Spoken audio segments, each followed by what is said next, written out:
Mundial de Saúde Pública, que aconteceu em Roma, do dia 2 ao dia 6 de maio. Então, o título do congresso, né, era um mundo em turbulência, né, as oportunidades com foco na saúde pública. Então, eles colocaram assim uma síntese, né, que o foco é capacitar as comunidades e tornar-se mais responsivos a elas, estará no cerne de qualquer tentativa de avançar, de salvaguardar e nutrir um mundo que precisa de cura e proteção. Então, os tópicos que eles foram abordados, assim... Ixi, não passa? É slide? É slide. Aqui embaixo na setinha, então. Aqui. Aí. Acho que eu passei. Então, eles trabalharam muito essa questão, foi muito debatido que não há saúde pública sem saúde planetária. Então, eles falam assim que hoje em dia, se tem um problema na China, afeta o mundo todo. Se tiver um problema no Japão, vai afetar o mundo todo. Que antes as doenças, elas eram mais isoladas, né? É que não consigo passar, mais contigo. Tu passa, Carol? Então, que hoje a saúde, né, um problema de saúde que acontece num lugar do mundo vai afetar outros lugares, né? Então, essa questão da saúde planetária, aí foi discutido muito a questão do aquecimento global, a questão da poluição, a questão de produção de insumos. Então, eles trabalharam nessa questão. E o que está muito em alta, né, muito discutido, é a inteligência artificial. Então, isso me foi muito debatido, até porque você entrava no congresso e você vê a inteligência artificial, né, da entrada até a saída. Ele foi patrocinado por grandes empresas, tá? Depois até para entrar no site, ali vocês vão ver, empresas da indústria farmacêutica, empresas de insumo, então, que estão investindo pesadíssimo na inteligência artificial. Tá? Daí eles discutiram essa questão de oportunidades e ameaças à saúde pública, né? A Covid também foi discutido, mas numa perspectiva de ver quais são as lições, o que a gente aprendeu para a próxima pandemia, né? Que já se espera uma próxima pandemia, não só do vírus, coronavírus, mas de outros vírus, bactérias e superfungos. Eles falaram muito dos fungos, né? Então já se aguarda próximas, né, pandemias. Também um tema bem alto é a saúde mental, né, o bem-estar social. Aí a saúde mental tem toda uma relação com o isolamento social e essa relação também com a inteligência artificial, que pode ajudar, mas também pode afetar. Aqui também, gente, foi muito discutida a questão das vacinas e a confiança das vacinas, e daí lá, quem patrocinava o congresso era a AstraZeneca, Pfizer, Moderna, tá? Então, a questão das vacinas, porque no mundo todo teve declínio da taxa de vacinação em todas as vacinas, né? E daí eles trouxeram gráficos, tipo assim, o Brasil nem está nos países que teve maior taxa, nós ainda estamos bem, mas no mundo todo há uma descrença das vacinas. E habilidades e capacidades aumentando a força de trabalho. Então, também foi discutido muito a questão da força de trabalho, né, dos profissionais de saúde. Vou passar, cara.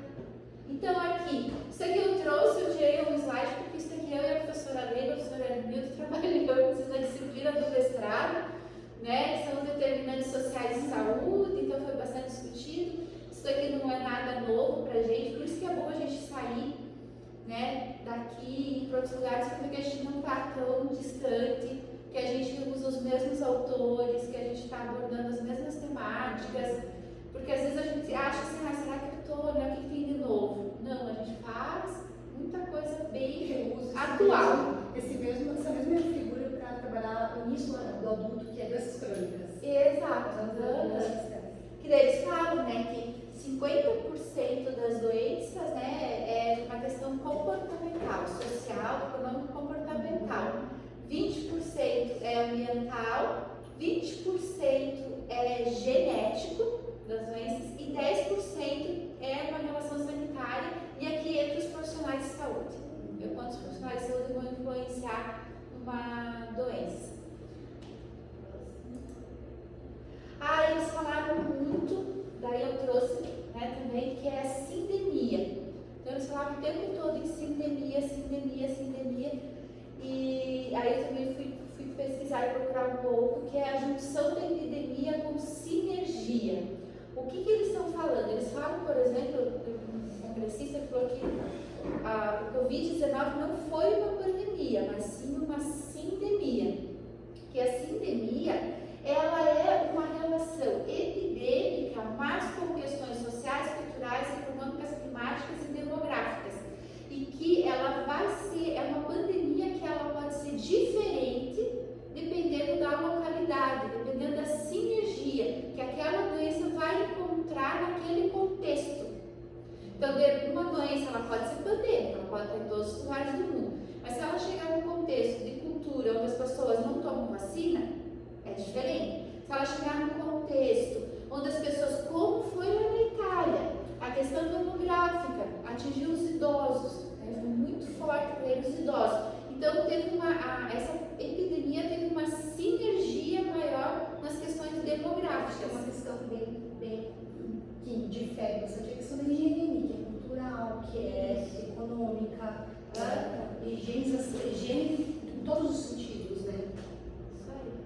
Daí até um dos autores indicou um artigo, eu trouxe, até vou trazer na próxima disciplina de promoção à saúde esse artigo para os alunos trabalharem, está no próximo canal, que eles falam a questão da sinergia, né? Eles trazem a teoria, o método e os dados. Como fazer uma pesquisa usando essa teoria da sinergia. Deixa eu ver também interessante.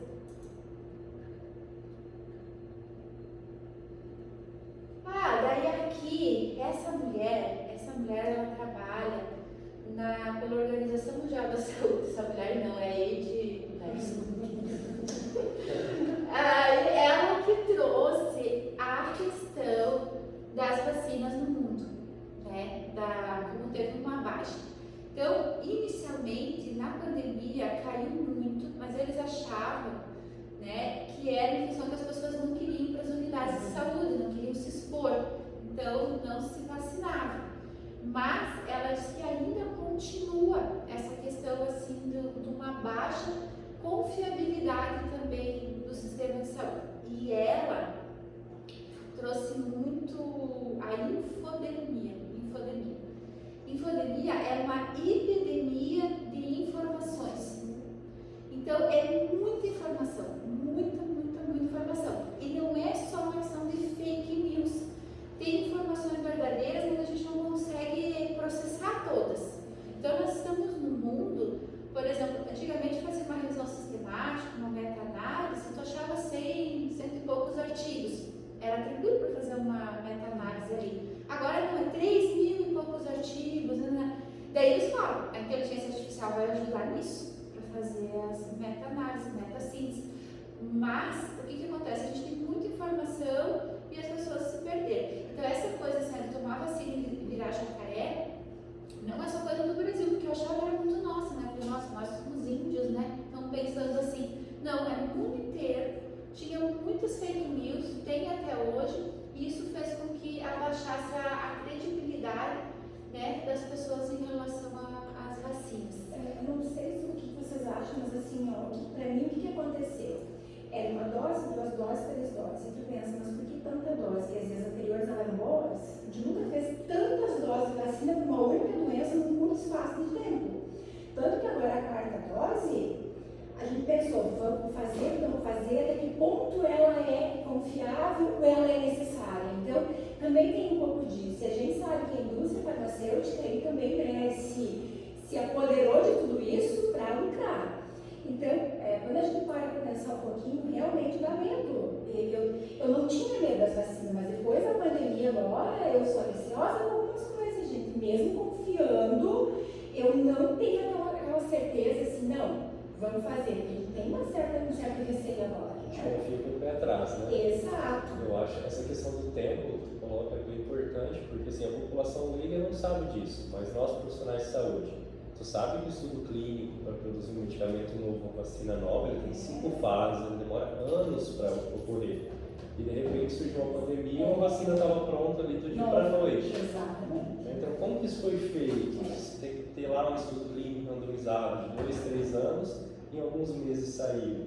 Então, será que dá para confiar? Será que não dá? É que nem a varíola do macaco. Mas também saiu, não, mas é que nós já tínhamos a vacina da varíola. Ela já tinha sido estudada, ela já tinha sido retirada do calendário.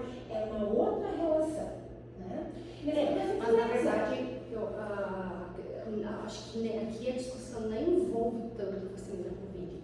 A preocupação são com aquelas doenças erradicadas e que, especialmente pais e mães, pararam de levar suas crianças para fazer as vacinas. Mas aí eu acho que é do mesmo motivo. Começa que tu questiona uma, tu questiona todas as outras, né?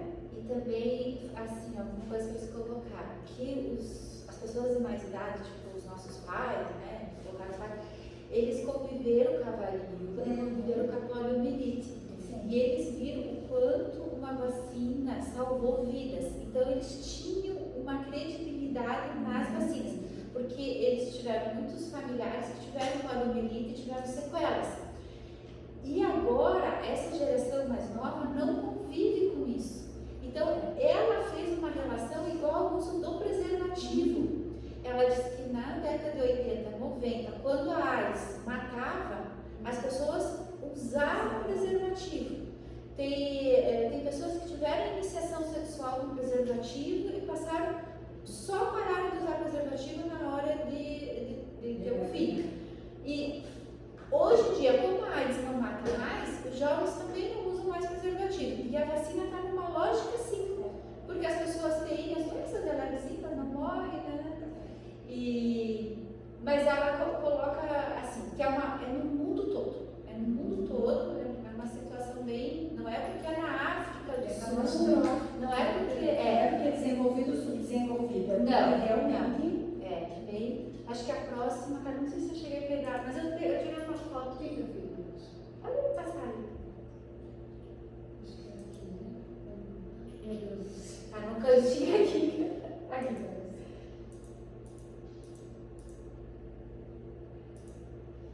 Aí, acho que falta um pouquinho. Daí ela fala, né, que essas questões de acreditar, né, na vacina, vem um pouco dessa infodemia.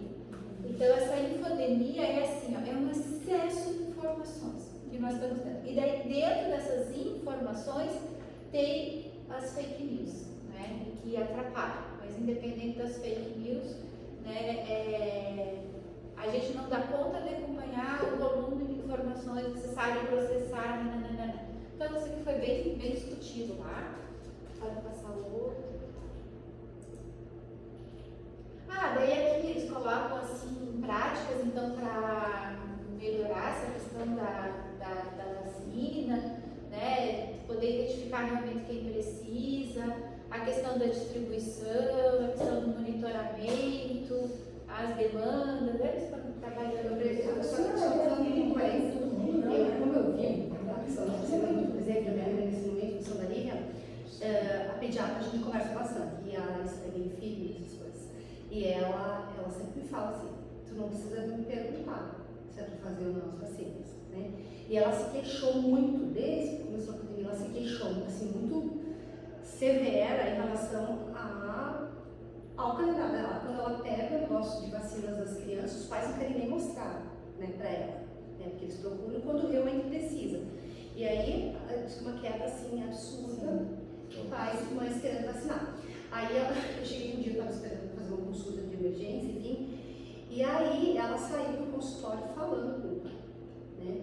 Eu disse, minha nossa senhora, né? O que deu, será? Aí eu entrei, disse, o que houve na lista dela? Disse, esse pai e essa mãe não fizeram a vacina da Covid. A menina fez uma Covid longa, que eu fui estudar até, que é uma Covid longa, e perdeu um dos ouvidos, por causa de uma otite severa, e foi por causa dos sinais e sintomas de uma Covid longa.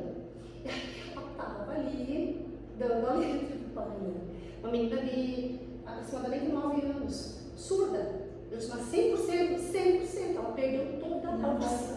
Não perfurou o tímpano, fez todo um estrago por causa do processo infeccioso. Mas é que essa conduta não é de todos os pediatras. Tem pediatras que não, isso não recomendou. Eles também falaram de imunidade natural também. Que Também a gente não está deixando as crianças desenvolverem a imunidade natural. Aí o sistema imunológico anda preguiçoso. Então tem também essas questões. Diante de um contato, ele não sabe fazer. Ele não Sabe aprendeu. reagir. Exatamente, é isso mesmo. Eu vejo na escola, né? Esfriou. Ai, eu não vou mandar o fulano porque está muito frio. Ai, hoje não sei o que, isso aqui. Ah, porque o meu filho estava espirrando, acho melhor não mandar para a escola. Gente, Não vai mandar nunca, então. se eu for esperar que ele esteja 100%, eu nem vou para a escola, não pago mais a escola, porque ela está sempre ranhenta. Sempre ranhenta. Então, claro, tem que observar a questão da febre. Eu conversei com o pediatra sobre isso. O que eu tenho que dar mais atenção para não contaminar os coleguinhas, né? Então, mas não adianta. Assim, não tem um na outro. E isso faz parte. Eles têm que viver isso. Eles têm que. E essa bicharada também é mais resistente a algumas coisas. Temos vírus ali, altamente resistentes, bactérias, nem se fala, né? A tendência é essa. A gente alimenta eles com medicamentos e eles se retroalimentam. Precisa fortalecer. Daí aqui eu trouxe para vocês, porque a primeira vez que eu vi no congresso, as indústrias participando e apresentando trabalhos. E eu achei legal, porque eles pesquisam, eles têm dinheiro para pesquisar. Então vai da gente ir lá assistir, ser crítico, avaliar, né? Mas eles também, no lugar do autor, por exemplo, que aqui seria o Simai Ferraz e o Desk, era as indústrias também, farmacêuticas, medicamentos, apresentando os seus trabalhos. Então, acho que vai também. Aí também tem um problema, né? Porque geralmente, às vezes, eles puxam do lado deles. Sempre puxando. Sempre vão puxar. Mas eles têm que avaliar, né? Mas eles fazem pesquisas muito bem feitas, assim, pelo desenho que eles mostram pra gente. Eu não sei, foi isso, né? Do doutorado, teve uma colega ali do Hospital de Clínicas que trabalhava no setor de pesquisa. Eu tive algumas colegas no mestrado e doutorado, elas tinham vínculo com o HCPA, mas elas também tinham vínculo com empresas privadas, de medicamentos. Por quê? Porque elas estavam em doutoramento e elas tinham que saber fazer pesquisa randomizada, pesquisa clínica. E assim, eu ouvi o relato delas, pelo menos ali, era altamente rigoroso, tinha que ver a capacidade delas de discutir uma pesquisa clínica randomizada do Eles têm dinheiro. Aí tem a questão do vínculo com o hospital de clínica. Sim, porque eles também tinham interesse, por exemplo, se determinada tratamento oncológico, aí tu testa nos pacientes, em várias situações. Lúcia, eles estão publicando onde suas pesquisas? Eles trazem? Sim, eles estavam lá apresentando. Eles estão apresentando onde eles estão publicando, né? Mas acho que deve ter, sim, lógico. E tem mais, assim, isso aqui porque eu tirei foto ali do livro, mas tem vários estudos que eles Até se tu tem uma estatística robusta, tem que poder ver se quer Exato, claro. Porque dinheiro é Que a manipulação de dados se faz. Você tem que manifestar o conflito de interesse ali da boca, Tem um mas. estudo que ele fala sobre a política daquela declaração de Helsinki, porque o que acontece? Eles abriram já mais aberta a questão do placebo, né? E daí eles criticam muito porque o Brasil ele é muito, fica muito exposto, porque organismos internacionais querem ir para o Brasil para fazer esse tipo de pesquisa, porque aqui já tem população que é pobre, tem muitos profissionais qualificados que conseguem fazer a pesquisa e a população ela é pobre, né? O score, né? O score dela é pobre, né? E às vezes podem estar entrando nesses estudos, né? Ou outras questões, né?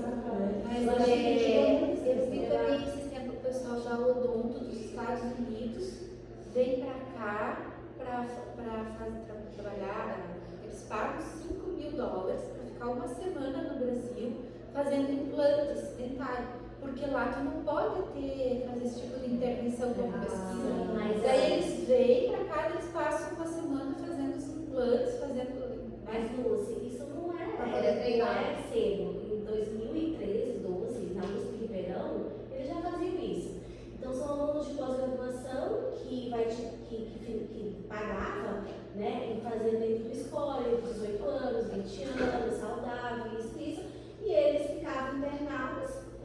hospital da clínica de Ribeirão Preto para fazer um teste de uma nova droga. Então, isso é altamente já identificado no Brasil, né? Então, isso não é recente. Agora, o que eu acho é que hoje ele está mais, assim, as indústrias estão mais ativas. Antes era um pouco de mascaramento, tinha uns conflitos de interesse, e eles podiam até financiar, mas no sentido de ter mais um compromisso mais sério na metodologia, né? Hoje não, hoje eles têm os laboratórios deles, já fazem os estudos dentro do laboratório. E como você coloca ali, o autor é o próprio laboratório. E não mais aquele grupo que era de uma instituição X, de uma universidade X, entendeu? Então hoje está muito bem mais desmascarado. Por esse lado. Porque sempre existiu um financiamento dessa indústria farmacêutica. E o que eu li agora, recente, é que com essa gripe aviária tendo no Brasil, o Fiocruz já está entrando com uma nova vacina para a gripe aviária. Então hoje a gente está numa era vacinal. Mais transmitida, né? E aí, como existem especulações de uma nova pandemia, é o que eles vão mais atuar. Agora, uma coisa a gente precisa admitir, né? O quê? A vacina acabou com a pandemia. A vacina acabou com a pandemia. Hoje a gente já não está mais nela. A Organização Mundial já encerrou. Eu acho que foi um pouco da vacina e um pouco da tua imunidade, Carla. Porque tem muitos também que não vacinaram. E aí, como a Lucimária falou, deixou o teu sistema imunológico atuar para saber o que tu ia fazer com o vírus. Então, sintomas, tem pessoas que são assintomáticas até hoje, né? Seleção natural, né? Exato. E no mais semana do Congresso, acho que foi na quinta-feira ou na quarta, eles anunciaram no Congresso a mensagem do presidente da Organização Mundial de Saúde falando que a pandemia tinha terminado. Passa o outro, cara. Eu achei a pandemia, acho que voltou. Aqui pode ser, pode ser. Aí a inteligência artificial, né? E agora isso aqui vem com tudo. E assim, a gente tem que utilizar ela para prevenção, para promoção, para os serviços, vem para ajudar, né? E a discussão, a questão da ética, né? Dos dados, o que fazer, né? Tal. Mas assim, a perspectiva é que a inteligência artificial vai nos ajudar muito. Tipo, a pessoa vai chegar na unidade básica de saúde, vai dar o CPF dela, o número, né? Para nós seria aqui o número do SUS, e a inteligência artificial vai falar tudo sobre aquela pessoa, quando foi a última consulta, qual foi o resultado dos últimos exames, o que foi prescrito para ela a última vez, ou desde quando. Tu vai selecionar, eu quero o histórico dessa pessoa dos últimos 2 anos, tu vai clicar, a inteligência artificial vai te trazer ali, né? Tu vai conhecer essa pessoa de uma forma muito rápida, né? Então, assim, veio para ajudar. Agora, o que vamos fazer? Tanto que assim, a atenção quem está na atenção primária, por exemplo, já está orientado a cadastrar as pessoas online no cartão SUS, assim pelo CPF. Então tem uma lógica nisso tudo também, né? Eles padronizar um número único, né? Você tem cartão SUS, né? Tu tem cartão SUS, cartão de cidadão, por favor, né? Tem o CPF, e essa relação que o hospital vai ter, né? Você chegou na unidade, eles sabem que dia ele terminou, que dia ele saiu, o que ele usou no hospital, né? Vai ser muito bom, assim. E eu acho que é a tendência e a gente vai ter que usar também a inteligência artificial no ensino, né? Inclusive, tem uma reportagem ontem, vocês viram no jornal daqui no INSC, né? INSC? Que era sobre o chat GPT, que as empresas, várias empresas aqui já estão usando para auxílio, né? Da questão computacional, isso aqui. Inclusive, acho que é algo assim, enquanto grupo de pesquisa e docência, a gente tem que começar a abordar com os estudantes, porque se a gente já tem acesso a essas tecnologias, imagine eles. Então, assim, para fazer um bom uso, o que pode ser feito, a maneira como pode ser feito. Eu mesmo tenho mexido bastante naquilo para testar lá, para ver. E assim, é uma coisa de louco. Tu digita lá, se tu faz um bom comando, me escreva uma introdução sobre isso, aquilo, corrige a coerência, a concordância, ele faz perfeito. Ele faz perfeito, parece assim que revista 1. Só que ao mesmo tempo, ele coloca lá para você as citações e referências, tu vai conferir aquelas referências não existem. Então assim, ele tem as suas falhas. Então, em que momento, em quais atividades a gente pode utilizar? Tipo, ele pode te dar ideias, ele pode, por exemplo, tu pega um texto de um aluno que não escreve muito bem, mas que tem um encadeamento ali, pede para ele corrigir a parte de português, gramática, ele vai corrigir, pede para ele parafrasear, pede para ele deixar uma linguagem mais científica, ele faz. Então assim, até que ponto a gente pode usar, o que a gente pode usar. É bem perigoso. E não sei, acho que dos trabalhos que a gente passar daqui para frente, eles vão Eu acho que assim, Eu acho que não é perigoso. eu acho que não é perigoso, é bom uso. É ético, Você vai fazer. Aí, Mas é o ser humano que está por trás desse Não comando. é o programa, é a ferramenta. Não, porque na verdade o que ele faz? Ele pega de jornais, ele pega de várias informações informais e junta e constrói um texto. Então, assim, eu não acho isso uma. Você não tem uma como coisa ruim. selecionar Sabe? só de artigos. Onde eu acho que isso é ruim? mas É o o teu vai comando, da é o teu comando. que vai. As Não pessoas chegou para nós ainda, né? As Mas o pessoas vai da não leem. faz isso, eu digo assim para ele. Dentro da plataforma do documento, com esses descriptores, Eu acho que aí. Eu posso dizer assim, eu quero a referência se baseia apenas em artigos publicados em revistas de alto impacto. Mas como fez, Ele vai puxar só de lá. Mas ele se confunde na hora de fazer. Então tem que gostar. Daí nós vamos ter que ficar confundindo lá a referência Mas igual. Lilian, eu acho que ele o ChatGPT ou o ChatGPT ou o Bard da Google, eles vão ser auxiliares. Eles vão nos ajudar, eles não vão fazer, né? Mas ele é. Mas aí tá, né? Entrar Eu, na assim, crítica. prova, você faz assim, eu digo isso com a professora Silvana, né? Ah, Aí eu vou mostrar pra ela, né? Eu falei pra ela, Silvana, olha aqui. Eu disse, não, explica. Por exemplo, vamos fazer questões de aleitamento materno. Elabore 10 questões sobre aleitamento materno. Daí ele fez. E eu falei, Silvana, agora eu vou dar o comando pra ele. Elabore 10 questões com alternativas verdadeiro e falso. Aí ele fez. Elabore, nananana. E daí, assim, mas isso foi. Em 10 segundos, ele elaborou 4 tipos de provas diferentes para a prof. Silvana. E assim, olhando, muito legal. Isso é uma ajuda para ela, entende? Aí assim, aí eu disse, agora sim, tu pode mesclar se você quiser e tal, assim. Então, para elaborar questões, né? Se tu coloca assim, outro dia eu coloquei assim, elabora questões da NR 32, saúde do trabalhador. Nossa, super legal. Me economizou um trabalho enorme. É legal quando, por exemplo, o professor usando, ele tem essa crítica, né? De avaliar se as questões estão corretas, se não estão, de avaliar isso em relação ao que ele deu em sala de aula. Agora, o nosso aluno ele vai ter essa crítica de avaliar esse conteúdo, ou ele só vai jogar lá. Então, acho Mas que ele esse- auxilia. Mas aí Tu pegar Sim, 10 com questões certeza. e só revisar e adequar é uma coisa.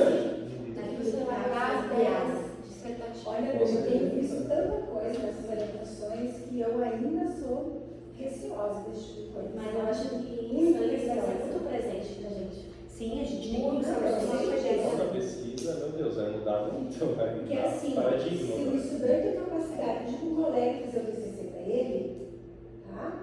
E onde é que tu pega isso? Tu começa a ler e tu pensa, não, mas peraí, essa pessoa não escrevia desse jeito. E agora essa pessoa não escrevia Exatamente. Mas a diferente. pergunta Aí que se a eu pessoa faço, tem um por que alimento a gente tem TCC nesse formato?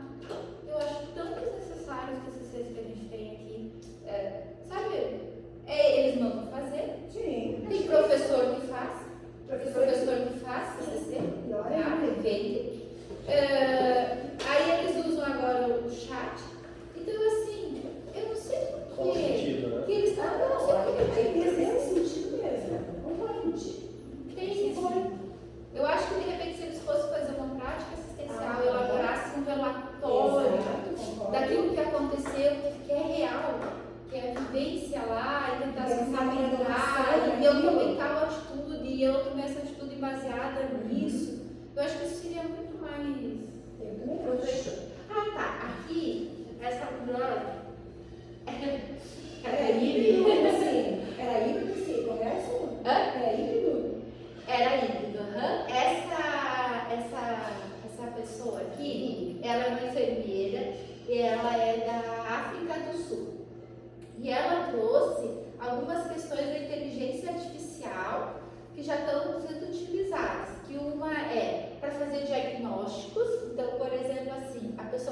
mancha de pele, alguma coisa assim, a enfermagem já pode, com um aparelhinho, porque ela falou assim, na África do Sul não tem a demanda de não tem médicos suficientes para atender toda a população mora em localidades remotas, é difícil. Então ela colocava assim, quanto a inteligência artificial, a enfermagem utilizando a inteligência artificial pode ajudar as pessoas. Então, aqui a enfermagem mesmo pode fazer um scanner, aí ele vai dar mais ou menos, pela coloração, borda, características, não sei o que, ela também pode compartilhar com o médico dermatologista, ficar longe, à distância, e ali eles definirem o diagnóstico. Muito utilizado também aplicativos para fazer diagnóstico também. Essa aqui eu achei interessante, que é do Papa Nicolau. Então a enfermeira coleta material, coloca na lâmpada e já coloca nesse aparelhinho aqui, e ele já vai dizer que tipo de células tem que está ligando. Eu não precisa mais do Instituto do Oeste. Aí ele coloca naquele aparelhinho e já vai dizer se tem células epiteliais, células escamosas, sabe? Ele faz a leitura contínuo, né? E daí na hora a enfermeira já pode saber orientar, prescrever, Então assim, são coisas legais, né? Bacanas. Aí tu passa o outro, eu achei bem legal. Esse aqui, daí ela mostrou os outros que estão, os outros aplicativos. Ela fala de uma baixa demanda de médicos, né? Que existe 2 milhões de falta de médicos e em 2035 isso vai aumentar. Então ela fala que isso aqui é tudo bem importante para colaborar. E esse outro eu achei muito legal. É drone entregando medicamento nas populações remotas.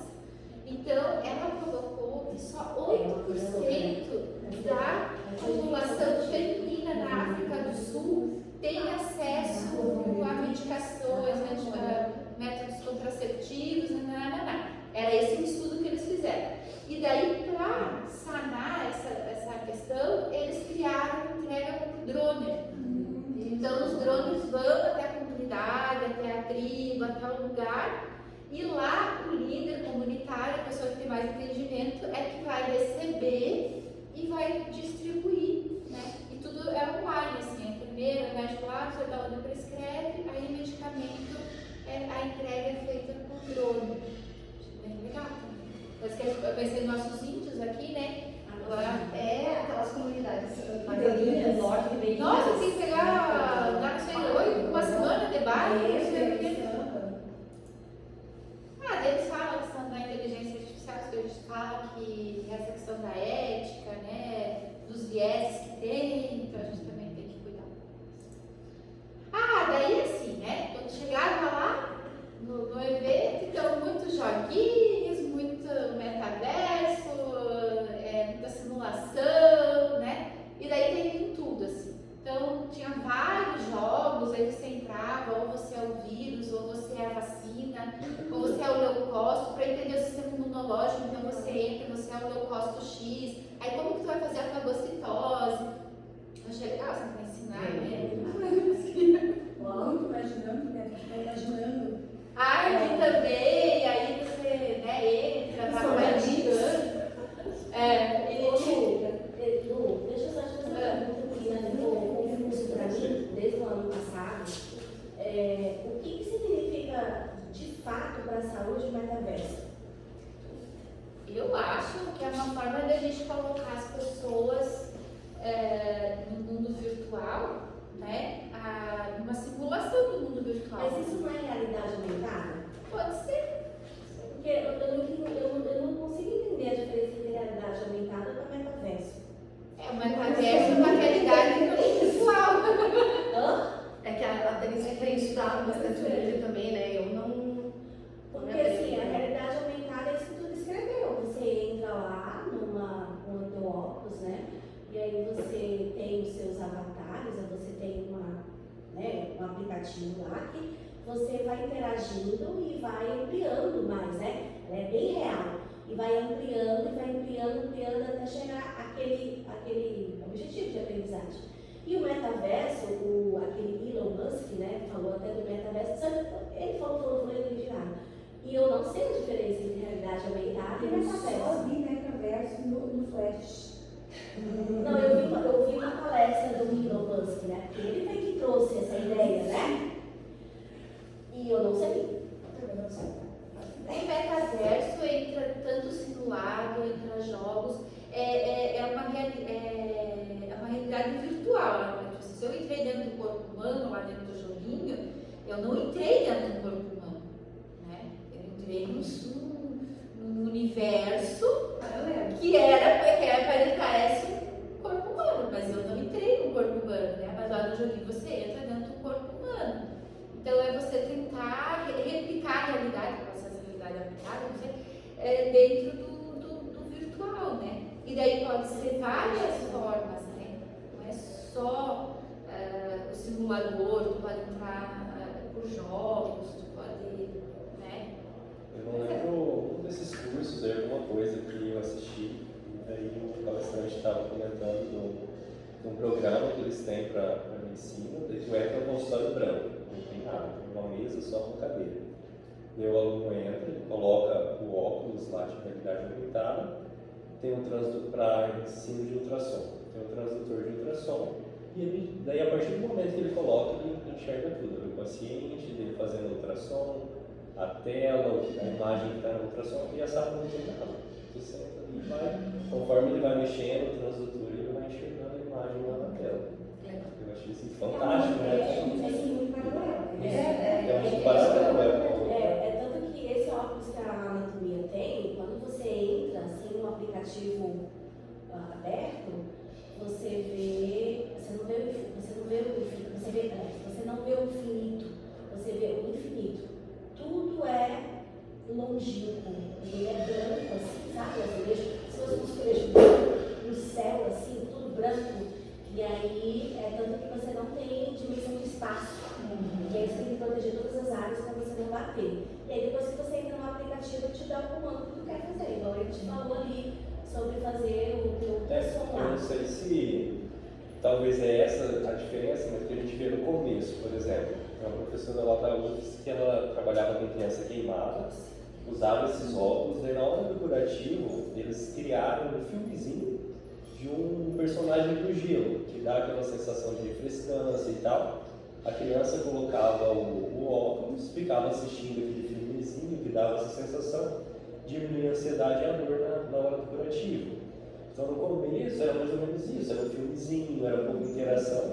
Agora não, né? Tu interage, tu entra lá dentro daquele mundo, você que faz o ultrassom, Tu abre a porta, você abre a porta, você atende, né? Eu acho que é mais ou menos isso.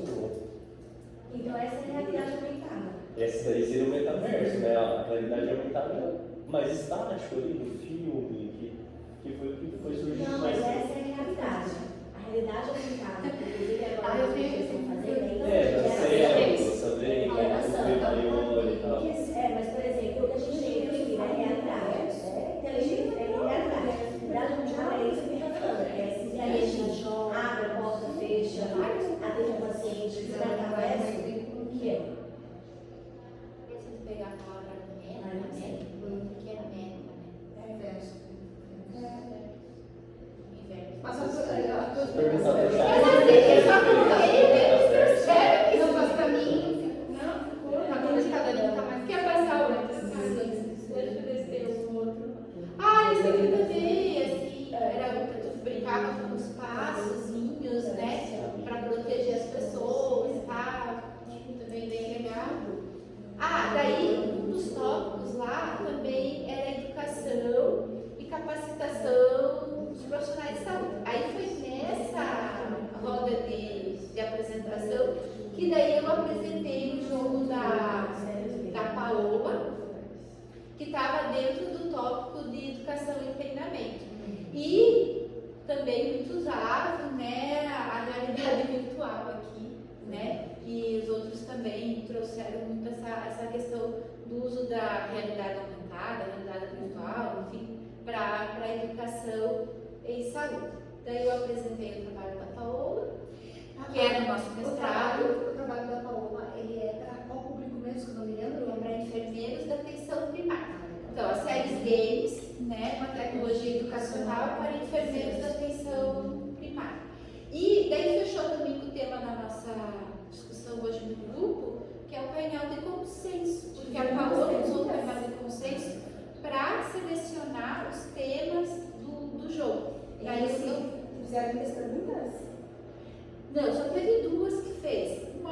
espanhola falou, acho muito legal, né, interessante, e uma da Irlanda pediu, e eu não tinha, acho que não fez isso, ela pediu se a gente considerava questões culturais da gestante no jogo. Então, eu acho que não considera as questões culturais. E ela só perguntou, e eu disse que era importante. E eu acho que daí agora... Ah, daí eu apresentei o jogo da Paola, então. Então era isso, pessoal. Obrigada a você. Foi bem legal, bem legal. Bem Ah, deixa eu falar. O próximo congresso, esse aqui eu acho bem legal, né? A gente tem o Pro e Vem, vai ser em 2026 em Toronto, no Canadá. Esse é o inglês.